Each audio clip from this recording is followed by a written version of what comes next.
आज हम औद्योगिक मशीनों की दुनिया में दो बिल्कुल अलग छोरों की कहानी देख रहे हैं। हाँ। एक तरफ है एकदम बारीक कंट्रोल, मतलब सोचिए कि एक हवाई जहाज जितनी बड़ी मशीन को सिर्फ एक बाल बराबर हिलाना है। और दूसरी तरफ है रॉ पावर। रॉ पावर, जहां एक बहुत बड़ी मोटर को बिना किसी धमाके के या तबाही के जगाना है। बिल्कुल। और ये दोनों ही चुनौतियां सुनने में बहुत बड़ी लगती हैं, लेकिन हमारे स्रोत बताते हैं कि इनका हल जो है वो हैरान करने वाली सरल इंजीनियरिंग में छिपा है। यही तो मजेदार बात है।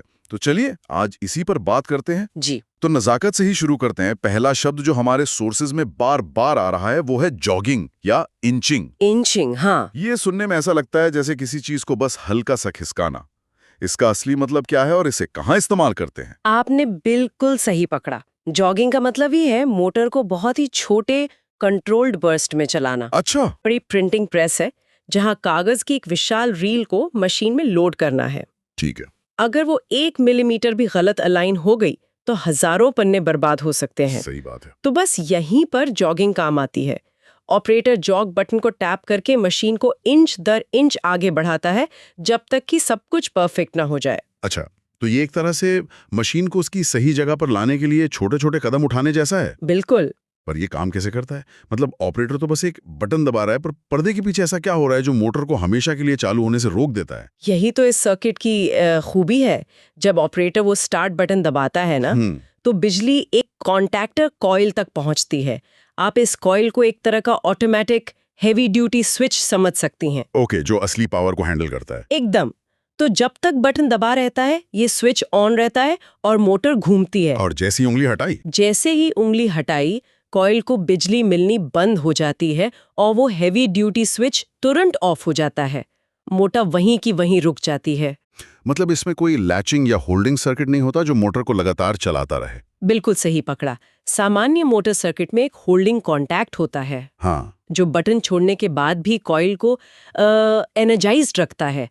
जॉगिंग सर्किट में जानबूझकर उस हिस्से को बाईपास कर दिया जाता है। तो कंट्रोल पूरी तरह से ऑपरेटर की उंगली पर है। पूरी तरह से। दबाओ तो चलेगी, छोड़ो तो रुकेगी। और जाहिर है इस सिस्टम में सुरक्षा का भी ध्यान रखा गया होगा। वो कौन से मुख्य घटक हैं जो इसे सुरक्षित बनाते हैं? हाँ, इसमें 4 मुख्य खिलाड़ी होते हैं। एक स्टार्ट पुश बटन जो नॉर्मली ओपन होता है, यानी सामान्य स्थिति में सर्किट खुला है। हाँ। एक स्टॉप पुश बटन जो नॉर्मली क्लोज्ड रहता है। फिर है वही कॉन्टैक्टर कॉइल जो असली काम करता है।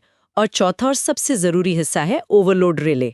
ओवरलोड रिले, ये मोटर के लिए फ्यूज या सर्किट ब्रेकर जैसा कुछ हुआ? एकदम सही, ये मोटर का बॉडीगार्ड है। अच्छा। अगर किसी वजह से मोटर पर क्षमता से ज्यादा लोड आ जाए, मान लीजिए कोई चीज मशीन में फंस गई, तो मोटर ज्यादा करंट खींचने लगेगी।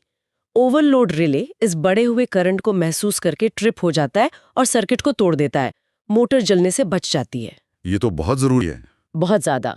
मैंने अपनी आंखों से देखा है कि एक गलत सेट की हुई रिले की वजह से हजारों की मोटर मिनटों में धुआं बन जाती है। बाप रे। तो ये छोटा सा कंपोनेंट बहुत जरूरी है। ठीक है, तो ये तो हुई नजाकत की बात, जहां हर मिलीमीटर मायने रखता है।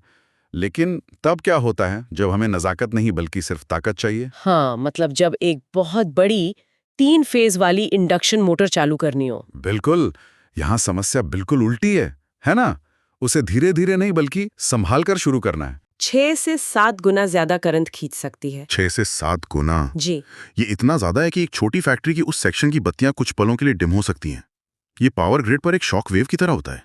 और मोटर को भी तो नुकसान पहुंच सकता है। बिल्कुल, ये अचानक लगने वाला झटका मोटर की वाइंडिंग और उससे जुड़े मैकेनिकल हिस्सों को भी नुकसान पहुंचा सकता है। तो इस पावर शॉक से बचने का क्या तरीका है? यहीं पर मैनुअल स्टार डेल्टा स्टार्टर की भूमिका आती है ना? जी हाँ, ये स्टार्टर इसी समस्या का एक बेहद सरल और शानदार समाधान है। इसका पूरा मकसद है मोटर को एक सॉफ्ट स्टार्ट देना। सॉफ्ट स्टार्ट या स्मूथ स्टार्ट? हाँ, उसे सीधे 100 की रफ्तार पे दौड़ाने के बजाय उसे धीरे धीरे उसकी पूरी रफ्तार तक पहुंचाना। हमारे सोर्सेज में एक रोटरी स्विच का जिक्र है जिसे इस स्टार्टर का दिल बताया गया है। ये क्या चीज है? रोटरी स्विच ही इस पूरे ऑपरेशन का मास्टरमाइंड है। ये एक मल्टी पोजिशन स्विच है जिसके हैंडल को घुमाकर आप बिजली के रास्ते को बदल सकते हैं। अच्छा। इस स्टार्टर में इसकी 3 पोजीशंस होती हैं, ऑफ, स्टार्ट और डेल्टा। ऑफ, स्टार्ट और डेल्टा, ठीक है। और यही स्विच मोटर की वाइंडिंग के कनेक्शन को बदलने का काम करता है। स्टार और डेल्टा, ये तारों को जोड़ने के दो अलग-अलग तरीके हैं, सही कहा। बिल्कुल। लेकिन इन्हें अलग-अलग तरीके से जोड़ने से वोल्टेज कैसे बदल जाता है? इसे बहुत ही सरल तरीके से समझिए। मोटर के अंदर तारों की वाइंडिंग के 3 सेट होते हैं। स्टार कनेक्शन में आप इन वाइंडिंग्स को इस तरह जोड़ते हैं कि सप्लाई का वोल्टेज 2 हिस्सों में बंट जाता है। अच्छा, बढ़ जाता है। हाँ, इसलिए हर हिस्से को कम वोल्टेज मिलता है और जब वोल्टेज कम मिलता है तो मोटर कम करंट खींचती है और धीरे धीरे घूमना शुरू करती है। समझ गया। और डेल्टा में? डेल्टा कनेक्शन में हर वाइंडिंग को सीधे सीधे पूरा सप्लाई वोल्टेज मिलता है, कोई बंटवारा नहीं। Full power? Full power. तो जब मोटर को फुल पावर पे चलाना होता है तो हम कनेक्शन को डेल्टा में बदल देते हैं। इसीलिए स्टार एक सौम्य जेंटल स्टार्ट है और delta full power running mode है। ये स्टार से डेल्टा में बदलना, ये मुझे पुरानी मैनुअल गाड़ियों की याद दिला रहा है। हाँ, ये एक बहुत अच्छी एनालॉजी है। पहले गियर में गाड़ी उठाते हैं ताकि इंजन पे जोर ना पड़े और फिर रफ्तार पकड़ने पर दूसरा तीसरा गियर लगाते हैं। क्या ये वही सिद्धांत है? आपने क्या खूब कहा है, ये बिल्कुल वही सिद्धांत है। स्टार पहला गियर है जो कम टॉर्क और कम करंट के साथ मोटर को चलाना शुरू करता है। ठीक है। और जब मोटर अपनी लगभग 70-80% रफ्तार पकड़ लेती है तब ऑपरेटर स्विच को डेल्टा पर घुमा देता है। यानी दूसरा या तीसरा गियर लगा दिया। बिल्कुल, ताकि मोटर अपनी पूरी ताकत और रफ्तार से चल सके। तो अगर किसी ऑपरेटर को ये मोटर चलानी है तो उसे क्या करना होगा? स्टेप बाय स्टेप प्रक्रिया क्या होगी? प्रक्रिया बहुत सीधी है। पहला कदम, ऑपरेटर स्विच के हैंडल को ऑफ से घुमाकर स्टार पोजीशन पर लाता है। मोटर धीरे धीरे घूमना शुरू कर देगी। हाँ, एक गूंज के साथ, बिना किसी झटके के। दूसरा कदम, वो कुछ सेकंड इंतजार करता है, 5 से 10 सेकंड, जब तक मोटर अपनी लय पकड़ ले।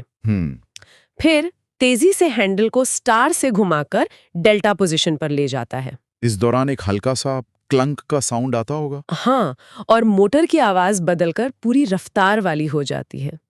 और तीसरा कदम, जब काम खत्म हो जाए तो हैंडल को वापस ऑफ पर कर दिया जाता है। और पावर सप्लाई कट, एकदम कट ऑफ।